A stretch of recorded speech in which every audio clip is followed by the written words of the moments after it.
There's a test doctors in Japan use to assess how long a person will live independently. It doesn't require a blood draw, a treadmill, or expensive equipment. It's a simple question. Can you stand up from the floor without using your hands? In Japan, adults well into their 80s and 90s pass this test routinely. They're gardening at 88, walking to the market at 94, getting up off the floor without grabbing onto anything at 91. Here in the West, that picture looks very different. Studies show that nearly 1 in 3 adults over 65 have measurably declined leg strength, and most of them don't know it until they suddenly realize they're using their arms to push up from a chair, or they reach for a railing on every staircase. So what's the difference? Is it genetics? Diet?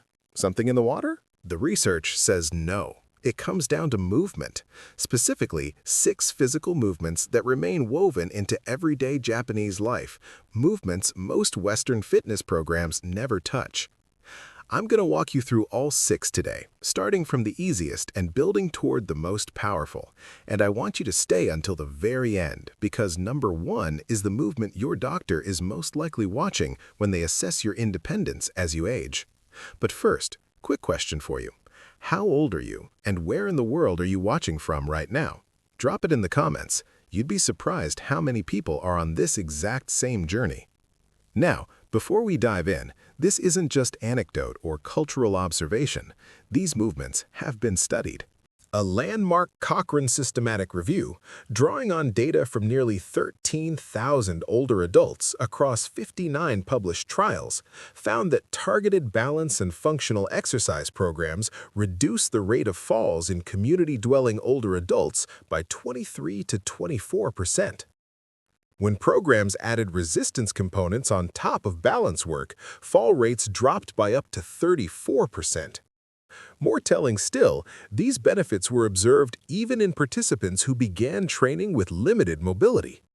And here's the part that surprised the researchers. Meaningful improvements in balance and stability started showing up in as little as 8 weeks, even in people who had been almost completely sedentary before the study. What made these movements different? They activated deep stabilizing muscles, the ones that protect your joints, keep your pelvis level, and coordinate your balance. Muscles that conventional exercise programs almost entirely ignore. All right, let's get into them. Exercise 6. The sumo stance hip circle. We're starting here because this isn't just an exercise. It's a wake-up call for a part of your body that's been quietly going to sleep. The hips are the central hub of every lower body movement. Every step you take, every time you sit down or stand up, every time you turn a corner or reach down to pick something up, it all passes through the hip joint first. But here's the problem. Most people spend 8 to 10 hours a day sitting. And when you sit for extended periods, the deep stabilizing muscles around your hips essentially go offline. They stop firing. And over time, that leads to stiff hips, unstable knees, and a lower back that constantly hurts. The sumo stance hip circle reactivates those muscles in a way very few exercises do. Here's how to do it. Stand with your feet wider than shoulder width, toes turned slightly outward. Bend your knees just enough to feel stable. You should feel a slight engagement in your inner thighs. Place your hands on your thighs for support. From that position, slowly move your hips in a smooth circular motion, like you're drawing a slow, deliberate circle with your belt buckle. 10 circles in one direction, then reverse for 10 more. Keep it slow and controlled. This is not about speed, it's about waking up muscles that have been dormant. Research published in the Journal of Aging and Physical Activity found that hip-focused resistance exercises in adults over 65 produced significant improvements in hip abductor strength and reduced lateral sway during walking, 2 of the key markers of fall risk in older adults. The authors noted that the hip stabilizers are among the most commonly undertrained muscle groups in standard senior fitness programs, yet among the most functionally important. Do 2 sets of this before anything else. Think of it as unlocking the gate before you walk through it. Exercise 5. Heel raises. Walk through any train station in Tokyo during rush hour and you'll notice something. older adults standing near the platform doors, quietly rising up onto their toes and lowering back down, waiting for the kettle, standing at the sink. They're doing heel raises, not as exercise, but as habit. And that habit is doing more for their longevity than most people realize. Your calf muscles are sometimes called the body's second heart because they actively pump blood back up from your legs toward your heart. As those muscles weaken with age, circulation slows down, balance becomes less reliable, and fatigue sets in faster. A study published in BMC Geriatrics found that a balance training program incorporating calf muscle strengthening in community-dwelling older adults with a mean age of 78 produced significant improvements in heel rise ability, functional mobility measured by the timed up and go test, and balance confidence, all of which are directly linked to fall prevention. To perform, stand facing a wall or sturdy surface, feet about hip-width apart. Slowly rise up onto the balls of your feet, pause briefly at the top, then lower back down with control. Don't just drop your heels, resist gravity on the way down. That controlled lowering phase is where the real strength work happens. Aim for 20 repetitions 2 to 3 times throughout the day. Morning to activate circulation after sleep, midday to counter long sitting, evening before bed. Start on flat ground. Once it feels easy, try it on a low step to increase the range of motion, with something nearby to hold. Exercise 4. Seated leg extensions. Here's a question worth sitting with for a second, no pun intended. When you stand up from a chair, which muscles do the actual work? Most people point to their glutes or their hips, but the honest answer is your quadriceps, the large muscle group across the front of your thighs. And for most adults over 60, that's exactly where strength has been quietly disappearing for years. When quad strength drops, standing up from a low chair feels difficult, stairs feel uncertain, knees start to feel wobbly on uneven ground, and you start using your arms, on the armrest, on the railing, on the countertop, to compensate for legs that aren't pulling their weight. The seated leg extension addresses this directly, and the seated position means you can build real strength without stressing the knee joint. A 2021 systematic review and meta-analysis published in BMC Geriatrics examined chair-based exercise programs across multiple RCTs and found significant improvements in quadriceps strength and lower limb function in older adults, even with seated-only protocols. Importantly, the review confirmed that knee extension strength is among the strongest predictors of a person's ability to rise from a chair independently, a finding consistent across multiple large studies. To perform, sit upright in a sturdy chair, back supported, feet flat on the floor, knees bent at roughly 90 degrees. Slowly extend one leg forward until it's straight. Hold for a moment, then lower it back down slowly. Switch legs. Start with 10 repetitions per leg and build toward 20 over time. Once 20 feels easy, light ankle weights can be added, but only if the movement stays fully controlled and pain-free. Control always comes before load. Exercise 3. Sit to stand. All right, we're now getting into the movements that matter most for real life, and this one is as practical as it gets. Think about how many times a day you move between sitting and standing, getting out of bed, using the bathroom, getting up from the couch, getting out of the car, sitting down for a meal, then standing back up. Researchers have estimated this number at somewhere between 60 and 100 times per day for the average adult. A published study on sit-to-stand training in physically frail adults aged 75 to 88 conducted with participants enrolled through community care offices in Fukuoka, Japan, found that 12 weeks of regular sit-to-stand repetitions significantly increased knee extensor strength and meaningfully reduced the muscular effort required to perform daily tasks. Importantly, as the muscles grew stronger, the same movements that had previously felt difficult became measurably easier, a direct expression of restored functional reserve. To perform, sit toward the front edge of a sturdy chair, feet flat and hip-width apart. Lean forward slightly from the hips, not the back, then press through your heels to stand up. Pause at the top, then slowly lower yourself back down with control. The lowering phase is everything. Resisting gravity as you sit down builds more strength and joint control than standing up alone. Don't just drop into the chair. A randomized controlled trial published in PeerJ found that 8 weeks of sit-to-stand training using 5 to 10 repetitions per set, performed 3 times per week, produced significant improvements in muscle quality index and relative sit-to-stand power in sedentary adults.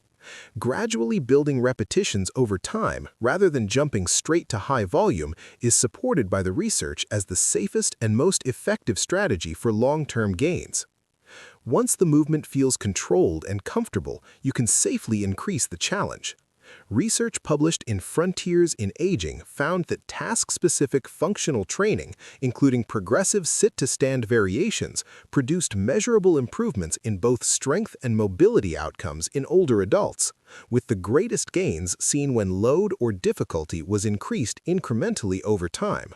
If you're still with us and finding this helpful, type number 3 in the comments so I know you're there. If you haven't subscribed yet, hit that button and the bell so you don't miss any future videos. Exercise number 2, resting squat. Now, I know what some of you are thinking. Squats at my age? Here's what I want you to understand.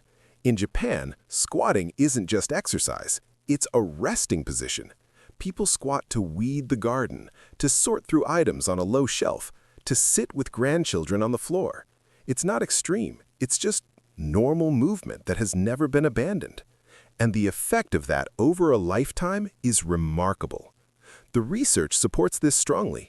A systematic review published in the journal Life examined studies on balance and strength training in older adults and found that participants who regularly practiced squat pattern movements showed significantly better scores on leg strength assessments and balance tests compared to control groups. The reviewers also noted that hip flexibility, which squatting directly preserves, is consistently associated with reduced fall risk across aging populations. The version we're using here is called the resting squat, and it's designed specifically to be accessible and safe. The goal isn't depth, the goal is consistent, controlled movement through a healthy range. To perform, stand with feet shoulder-width apart, toes slightly turned out, near a sturdy chair, countertop, or railing for support. Slowly push your hips back and bend your knees as if sitting down, going only as far as feels comfortable and completely pain-free. Hold the bottom position for a breath or two, then press through your heels to stand. Depth is not the point. Even a shallow, comfortable squat, when practiced consistently, trains the muscles and joint coordination your body needs. Start with 5 repetitions. Add 1 rep per week. Daily practice has been shown to produce better results than deeper, less frequent squats. The body responds to consistency far more than intensity. Exercise 1. Single leg standing balance. And here we are, the movement that ties everything together, and the one that Japanese seniors have quietly been practicing for decades while brushing their teeth, waiting for tea to steep, and standing at the window in the morning. On the surface, this looks almost embarrassingly simple. You stand on one leg. But what's happening beneath the surface is extraordinary. When you stand on a single leg, your brain is forced to recruit over 200 muscles across the entire lower body simultaneously to keep you stable.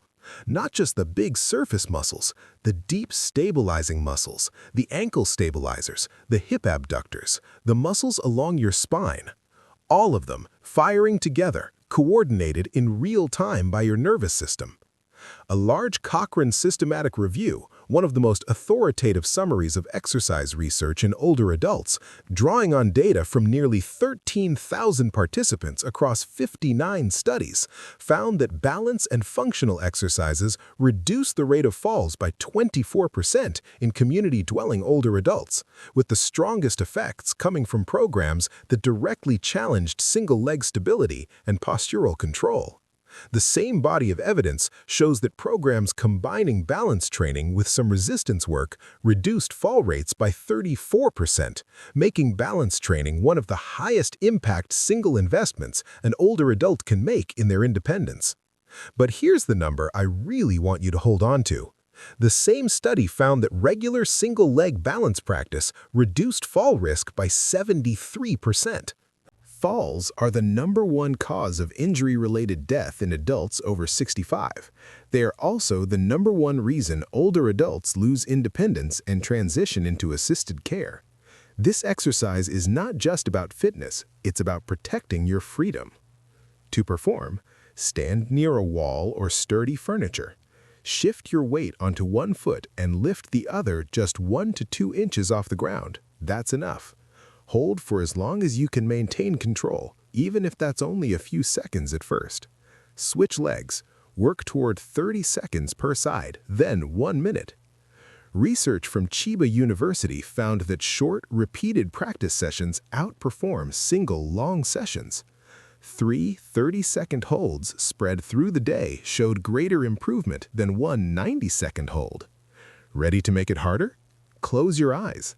Research on proprioceptive training confirms that removing visual input during balance exercises forces the leg muscles and nervous system to compensate significantly, activating the proprioceptive pathways that are most critical for preventing the kind of unexpected stumbles that lead to falls. 6 exercises, about 18 minutes a day. That's all the research says you need to meaningfully rebuild leg strength, reduce fall risk, and protect your independence as you age. Start tomorrow morning with number 6, the sumo stance hip circles. Practice just that one for a week. Then add the heel raises, then the leg extensions. Build the routine gradually, and your body will adapt in ways that might genuinely surprise you. One last thing. Which of these 6 exercises are you most curious to try first? And are there other movements or fitness topics you'd like me to cover? Tell me in the comments. I read every single one. I'm so proud of you for taking steps to stay strong and active. Remember, this video is for general education and inspiration. It's not medical advice. If you have any joint concerns, bone conditions, or ongoing health issues, have a quick chat with your doctor or healthcare provider before starting something new. Your health journey is personal, and making sure it fits you is the smartest move you can make. Keep taking care of yourself. You're doing great. Thank you for watching. I'll see you in the next one.